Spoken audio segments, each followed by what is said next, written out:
Today I will show you how to play with friends in Armed Heist. The first thing you will have to do is to reach level 2 by completing the tutorial.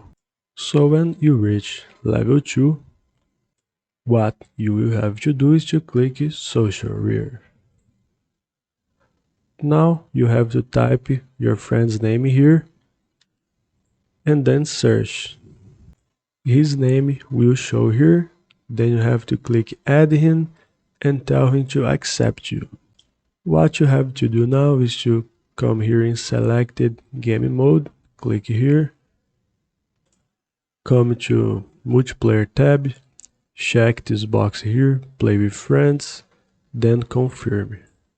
Now click play, wait a moment, and then click invite friend here and invite your friend to play with you, okay?